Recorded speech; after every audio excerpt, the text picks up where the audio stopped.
All right, let's dive into one of the weirdest and honestly most disturbing stories in all of art history. We're talking about a paint color with a past so dark, you're just not gonna believe it. I mean, seriously, what if I told you that? It sounds completely made up, right? Like something straight out of a horror movie. But for a very long time, this was no joke. It was a very real, very strange fact of the artwork. For more than 2 centuries, a color called mummy brown was a total staple on the European artist's palette. And here's the crazy part, the ultimate paradox.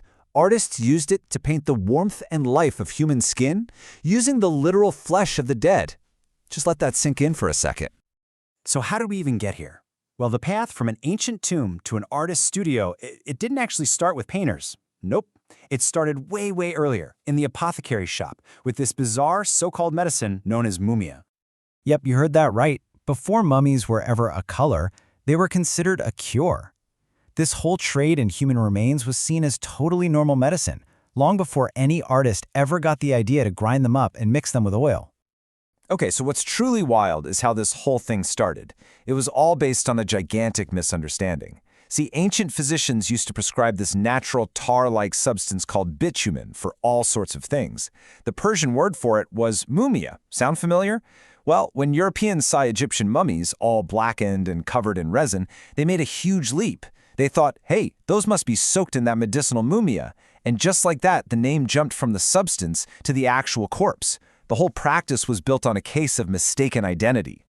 And listen, this wasn't some weird fringe folk remedy happening in the shadows. This was mainstream. It was endorsed by the biggest names you can imagine.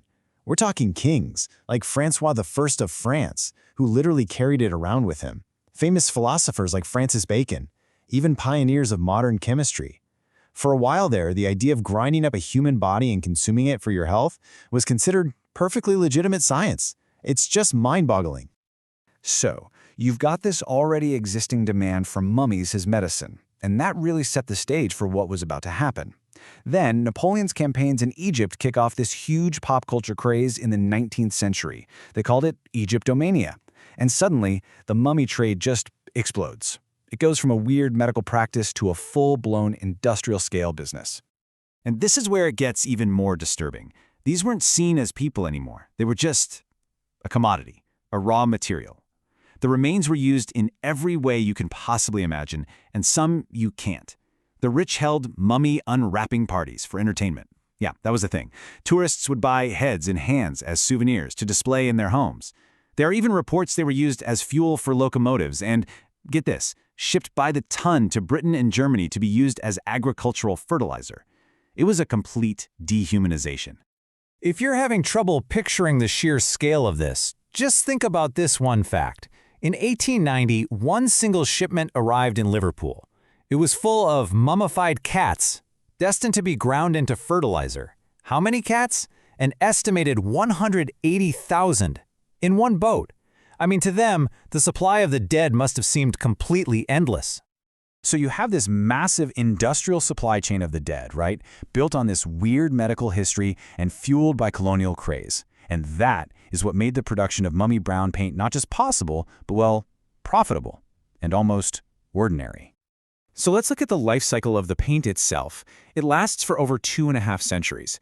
It gets its commercial start back in 1712 at a shop in Paris that, no joke, was called À la Mummy, or At the Mummy. It gets super popular with artists around the mid-1800s. Then, in the 1880s, things start to go south ethically. And it all officially ends in 1964 when the last major producer just runs out of mummies to grind up. You might be asking, okay, but why? Why would artists even want to use this stuff? Well, on one hand, it had this amazing transparency. It was perfect for creating these deep, glowing shadows and really lifelike skin tones. That was the allure. But the technical reality? It was an awful pigment. Seriously. It was unstable, it faded in the light, and it was famous for cracking over time. Its chemical makeup was literally as unpredictable as the person it was made from. But even with all those problems, it still ended up on the palettes of some huge names. The pre-Raphaelites, artists like Burne-Jones and Rossetti, were big fans. And it's pretty much a given that it was used for those deep, smoky shadows in one of the most famous paintings in the world, Delacroix's Liberty Leading the People. So, if it was so popular, what happened? Why did Mummy Brown just vanish. Well, it was basically a perfect storm. Part of it was that it was just a bad paint, technically speaking, but the real killer was a sudden, powerful crisis of conscience among the artists themselves. And there's one story that captures this moment perfectly. It's about the famous painter, Edward Burne-Jones. So picture this. He's at a party in 1881, and a friend of his, another artist, just casually mentions seeing a mummy being prepared at their art supply shop. For Burne-Jones, the penny dropped.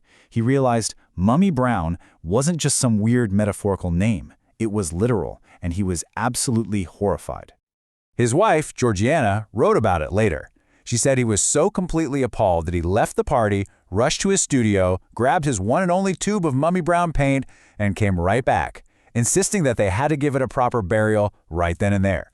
And that's exactly what they did. He and his family went out into the garden and they buried that tube of paint. They even marked the spot with a daisy. It was this small, personal act, but it was hugely symbolic. It was about returning these desecrated remains to the earth, and it really signaled this massive shift that was happening in the art world. Yeah, after that, the pigment was pretty much doomed. It just became morally impossible for artists to keep using it. But that's not quite where the story ends. Because Mummy Brown, well, it has a kind of afterlife. The official final nail in the coffin came in 1964. The director of the last big company that made it, a place called C. Robertson & Co., gave this quote to Time magazine that is just unbelievable. He said, "We might have a few odd limbs lying around somewhere, but not enough to make any more paint. We sold our last mummy some years ago." Can you even imagine saying that out loud? The supply chain of the dead had finally officially run dry. Now, you can actually go out and buy a paint called Mummy Brown today, but it's really a mummy in name only. The modern stuff is a totally synthetic mix of minerals, things like iron oxides and clay.